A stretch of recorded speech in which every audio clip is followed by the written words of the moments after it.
They laughed when he built a cold frame from scrap. He grew crops through every frost that year. The first frost came on the night of September 28, 1963. And it came hard. Harlan Moser was up before it arrived. He'd caught the weather report on WCOW out of Madison at 10 that evening. The forecasters saying low of 26 degrees for Dane County, Wisconsin. And he'd gone out to the garden with a flashlight and stood there in the dark for a few minutes, looking at what he had left in the ground. Green beans still producing, 2 rows of late beets, a dozen heads of cabbage that needed another 3 weeks, a long row of leaf lettuce that he'd replanted in August specifically for fall eating. None of it would survive 26 degrees uncovered. He was 61 years old, had been gardening the same half-acre plot behind his farmhouse in the town of Medina since 1929, which was the year his father had turned the kitchen garden over to him at age 27 and told him it was his problem now. 34 years of the same ground.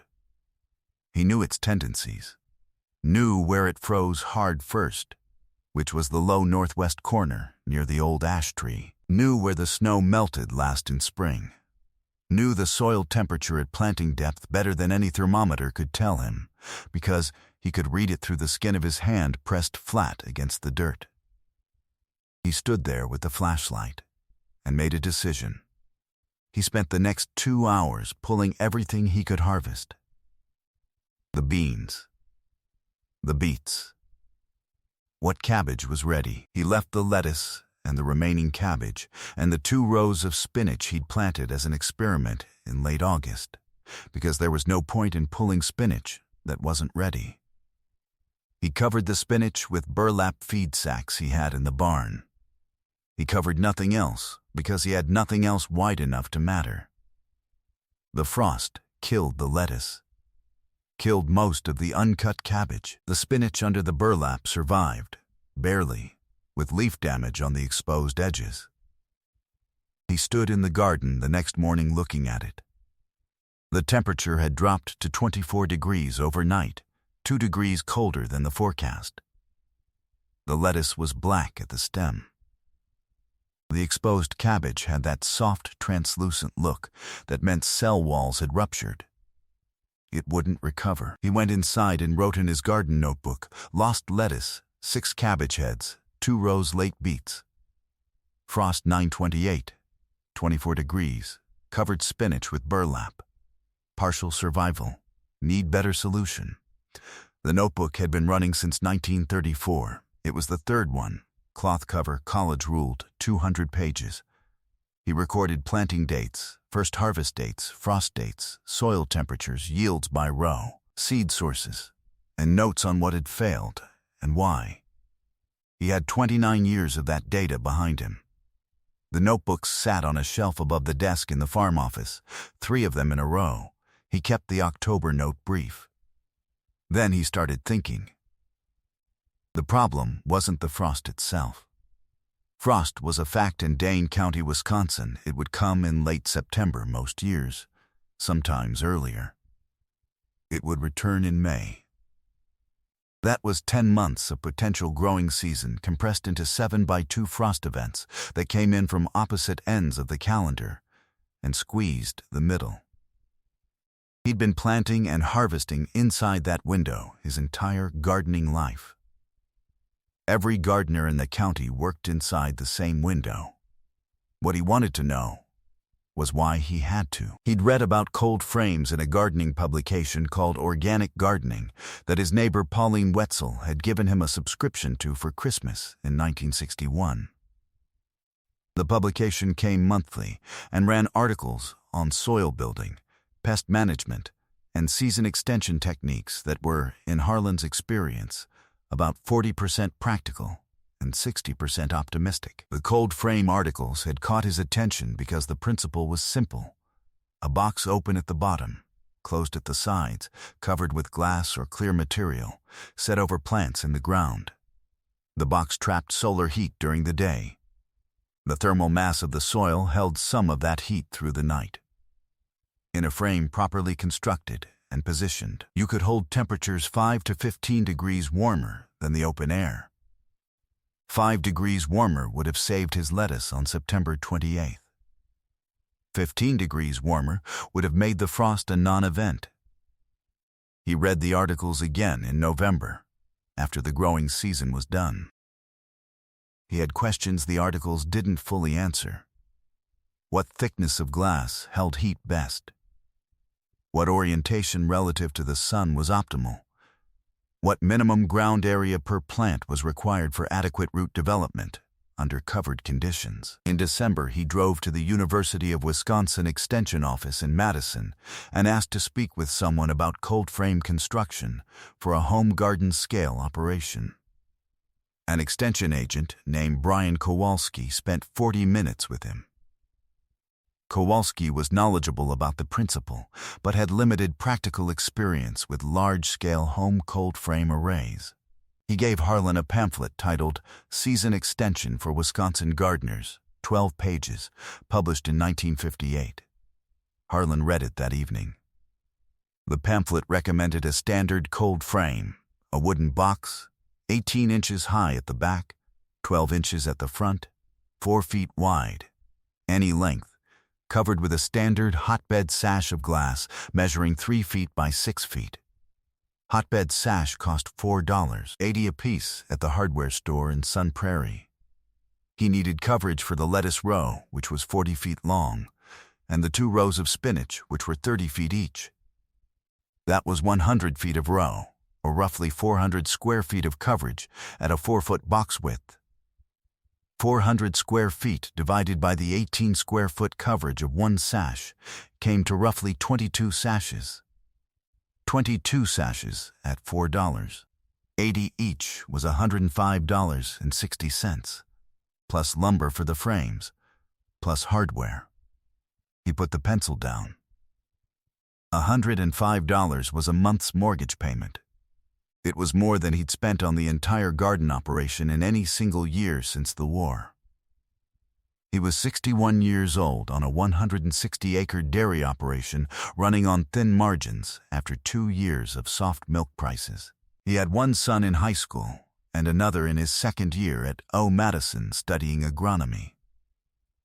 There was no obvious place to find $105. He slept on it for 2 nights.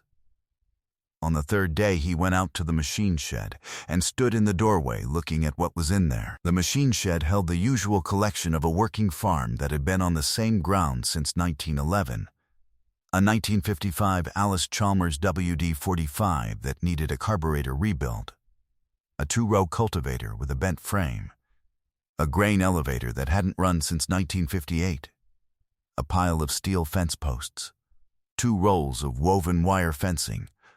4 wooden storm windows from the farmhouse that had been replaced with aluminum in 1959, 3 sheets of corrugated fiberglass roofing left over from a hog shed repair, a pile of rough-cut oak lumber in varying lengths that his father had milled in 1943 and never fully used, and a door to the old milk house that had been taken off its hinges when the building was converted to a storage room. He stood there for a long time. The wooden storm windows were 28 inches wide and 54 inches tall. Double pane, wood-framed, solid glass. His wife Agnes had wanted them gone when the aluminum replacements went in. He'd kept them on the theory that useful things don't stop being useful because they've been replaced. 4 of them. Not enough coverage on their own. The corrugated fiberglass roofing was translucent, clear enough to pass light. He picked up a sheet and carried it outside into the December sun and held it up. Decent light transmission. Not as clear as glass, but the principle was the same. The heat came from solar radiation passing through and being absorbed by dark soil. The fiberglass would pass that radiation. He set it down and measured it. Each sheet was 26 inches wide and 8 feet long. He had 3 sheets, 24 square feet each, 72 square feet total. The oak lumber from 1943 was rough but sound. 2x6 planks in lengths from 6 feet to 14 feet. He measured what he had. Enough for frames, if he planned carefully. He went inside and drew a sketch at the kitchen table. Not a blueprint, just a working drawing on the back of an envelope. What he was designing was not the standard cold frame from the extension pamphlet. He didn't have the standard materials. He had what he had. What he had was this: 4 wooden storm windows, 3 sheets of translucent fiberglass roofing, oak lumber, steel fence posts, some greenhouse polyfilm agnes used for wrapping flower bulbs, and whatever else he could find in the shed and the barn that would admit light and hold heat. He started building in the first week of January, when the ground wasn't frozen too deep to work in the shed. The frames came first. He cut the oak lumber with a handsaw and assembled boxes 28 inches wide to match the storm window dimensions, 16 inches high at the back and 10 inches at the front, to give the glazing a south-facing slope of about 15 degrees. He used 16 penny nails from a coffee can above the workbench. The joinery was rough. It didn't need to be elegant. It needed to hold soil pressure from the inside and be impermeable to wind from the outside. He built 4 frames to fit the storm windows. Each frame was 28 inches by 54 inches on the footprint. Together they covered just under 42 square feet of growing area. Then, he built 3 more frames to fit the fiberglass roofing panels. Those were 26 inches wide by 8 feet long, 156 square feet of additional coverage.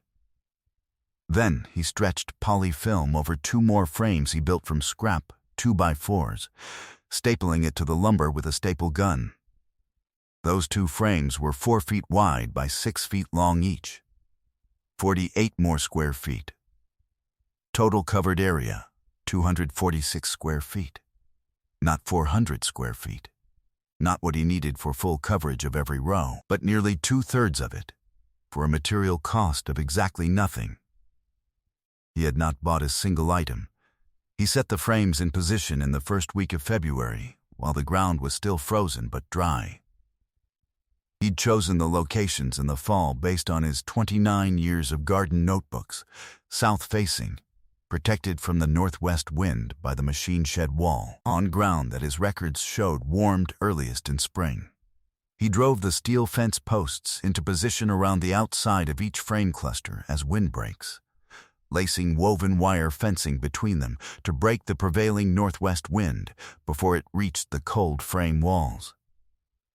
He amended the soil inside each frame in late February, working in a 4-inch layer of finished compost from the pile behind the barn, turning it into the top 6 inches with a fork. He placed a thermometer inside the largest frame to track daily temperature ranges. The first seeds went in on March 4th, 1964. He planted lettuce, the same black-seeded Simpson variety the frost had killed the previous September, along the inside edge of each frame, where they'd receive the most direct sun.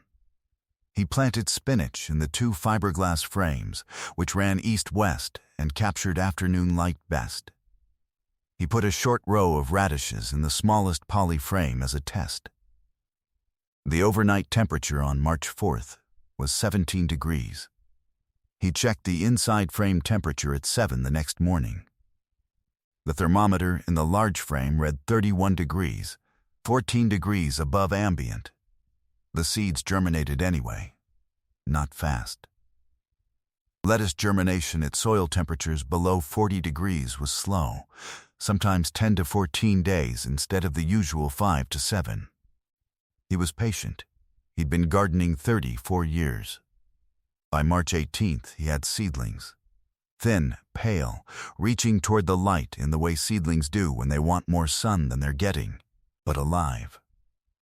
Growing, in 17-degree overnight air, under wooden frames and old storm windows and corrugated fiberglass that had been sitting in a machine shed for 6 years. His neighbor Floyd Hankey came by on a Sunday in late March to borrow a welding rod. Harlan walked him out to the garden to show him the frames. Floyd looked at them for a moment. The oak lumber, rough and not pocked. The 4 old storm windows from 1959 sitting on top of their boxes at a slight tilt toward the south. The fiberglass with the brown roof stain along one edge. The polyfilm with the wrinkle where the staples hadn't pulled tight. Floyd asked what they were. Harlan explained. Floyd said it looked like a junk pile with glass on top. He meant it as a joke. Harlan didn't take offense. Floyd left with his welding rod. Harlan went back to check the thermometer. By April 10th, the lettuce inside the frames was 3 inches tall. Outside in the open garden, the soil temperature at 2 inches was still 38 degrees, too cold for lettuce to germinate at all. Inside the frames, the soil temperature averaged 52 degrees in midday and 34 degrees overnight. The growing season inside the frames was running 3 to 4 weeks ahead of anything in open ground. On April 23rd, a late frost came through Dane County. The official low at the Madison weather station was 28 degrees. Harlan checked his frame thermometer at 6 in the morning. Inside the fiberglass frame, 33 degrees. Inside the storm window frames, 35 degrees. Nothing died. He cut his first lettuce on May 2nd, 1964, 3 weeks before he'd ever cut lettuce from the open garden in any of the 29 years recorded in his notebooks. He brought it inside, and Agnes made a salad with dinner. He noted the date. May 2. First cut lettuce. 3 weeks early. Floyd Henke came by again in mid-May and saw Harlan cutting heads. Floyd had planted his own garden the previous week, after the last frost date for Dane County, which the almanac listed as May 10th. Floyd's lettuce wouldn't be ready until late June. Floyd stood at the garden edge and did not say anything about the junk pile comment from March. The frames ran through the summer on a modified schedule. Harlan lifted the glazing panels off during the day in May and June, when temperatures inside climbed too high for cool season crops, and replaced them at sundown. It was extra work. He made note of it in the notebook. The summer management of cold frames required daily attention when the weather was warm. He developed a system. Propped the panels open on 2x4 legs cut to 8-inch lengths, which gave 6 inches of ventilation without removing the glazing entirely. Saved him the twice daily movement of the panels. He replanted the frames with fall crops in mid-August. Lettuce again and spinach, and a row of arugula he'd found seeds for in the Burpee catalog that spring. He'd never grown arugula before, didn't know what it tasted like. Put it in the February seed order on the theory that if something could be grown, it was worth knowing how. The September 28th frost came again in 1964. Same approximate date as the year before. The official low in Dane County was 27 degrees. Inside the storm window frames, 36 degrees. Inside the fiberglass frames, 34 degrees. Inside the poly frames, 31 degrees. Not a single plant was lost. The lettuce he'd started in August was 6 inches tall and full. He cut half of it for the kitchen and let the other half keep growing. The spinach was young still, maybe 4 inches, and he left it alone. The arugula he tasted for the first time standing in the garden in the October morning air, pulling a leaf and chewing it where he stood. Sharp and peppery in a way he hadn't expected. He liked it. He grew food through 9 frosts that fall and early winter, from the first on September 28th through a hard freeze on December 3rd that dropped to 18 degrees outside and 24 inside the frames. The spinach held through all 9 events. The lettuce held through 7. On December 3rd, when the temperature inside the frames dropped to 24, the outer lettuce leaves suffered cell damage, but the growing hearts survived. He cut away the damaged outer leaves, and the plants continued. He harvested salad greens in December. In Dane County, Wisconsin in 1964, that was not something that happened. He brought a grocery bag of mixed greens to Roy and Pauline Wetzel at Christmas. Pauline, whose organic gardening subscription had started the whole line of thinking 3 years earlier, held the bag and looked at it for a moment. Asked how he'd grown lettuce in December. He told her. She asked if she could come see the frames. She came on a January afternoon in 1965, stood in the garden looking at the collection of old storm windows and fiberglass panels propped on their oak lumber boxes. She asked how much it had cost to build. He told her, nothing. Everything had already been on the property. She asked how many hours he'd put into building. He thought about it. Maybe 12 hours total, spread over 3 weeks in January. She wrote an article about it. Not for a newspaper. For the Medina Township Farm newsletter, a mimeographed 4-page sheet that went to about 80 households in the township and was edited by a retired schoolteacher named Clarence Orline. Pauline wrote 3 paragraphs describing the construction, the materials, and the December harvest. Orline ran it in the February 1965 issue. Harlan got 6 telephone calls the following week. He didn't start a business, didn't give workshops. He answered the phone calls as they came, described the construction, told each caller what had worked and what hadn't. Mentioned the ventilation problem in summer and the leg prop solution. Mentioned the northwest wind issue and the fence post windbreak fix. He talked to each person for as long as they wanted to talk. 2 of them built frames that spring using the same scrap and salvage approach. Both called him in September to say they'd gotten through the first fall frosts without loss. He built 2 more frames in the spring of 1965. One used salvaged aluminum storm door frames he'd found at the county salvage yard in Stoughton for 30 cents apiece, which gave him a wider glazing panel than the wooden storm windows. He noted the new dimensions in the notebook and tracked the temperature differential against the older frames through the following winter. The aluminum frames ran 2 degrees colder than the wood frames at equivalent overnight temperatures. Wood held thermal mass better. He wrote that down. He ran the cold frames through every frost season from 1964 to 1982. 18 years. He tracked inside versus outside temperature for every frost event that touched the garden during that span. His notebooks recorded 74 separate frost events in those 18 years. The frames provided meaningful protection in 71 of them. 3 times the temperature inside dropped below 28 degrees despite the glazing, causing partial crop loss. All 3 of those events were December or January nights where the outside temperature fell below 10 degrees. Below 10 outside, the frames couldn't hold.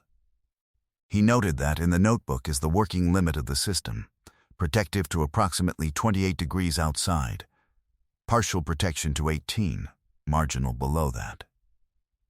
71 out of 74 frost events managed without loss. He considered that a number worth having. His son Gerald came back to the farm in 1972 after his agronomy degree and began farming the 160 acres alongside Harlan. Gerald watched his father work the cold frames for 10 years before he took them over entirely. He kept the data going in a new notebook, larger format, with additional columns for frame condition notes and glazing material comparisons. He tried a commercial greenhouse polyfilm in 1979 that outperformed the original polyfilm Harlan had used by 3 degrees of overnight protection. He noted the difference. The original frames were rebuilt in 1977. 13 years of Wisconsin winters had rotted the oak lumber at the ground contact points. Gerald rebuilt them from pressure-treated 2x6s, kept the same storm window and fiberglass glazing panels. Same dimensions. Same positions in the garden relative to the machine shed windbreak. Same steel fence post wind barrier. The frame still grew food through every frost. Harlan Moser died in 1989 at the age of 87. Gerald found the first notebook in the desk drawer when he was going through his father's papers, under a stack of seed catalogs. The entry for October 1963 was on the second page: lost lettuce, 6 cabbage heads, 2 rows late beets. Frost 9/28, 24 degrees. Covered spinach with burlap. Partial survival. Need better solution. The entry for October 1964 was 4 lines below it, through first frost 9/28, 27 degrees. Frames held at 34-36 inside. No losses. Spinach, lettuce, arugula, all continue. Gerald still farms in Medina Township. The cold frames are in their 3rd generation of lumber now, rebuilt again in 2001 from new pressure-treated stock. The steel fence posts from 1964 are still in the ground around the frame cluster on the northwest side. Same ones Harlan drove in the winter of that year. They've rusted to the dark orange color of old metal, but they're solid. The woven wire fencing has been replaced twice. 2 of the wooden storm windows from the farmhouse are still in use. The ones Agnes had wanted gone in 1959. The ones Harlan had kept on the theory that useful things don't stop being useful. Glass still clear. Frames still straight. Gerald checked the frame thermometer last September 28th. 61 years to the day from the frost that started it. Outside temperature that morning, 29 degrees. Inside the storm window frame, 38 degrees.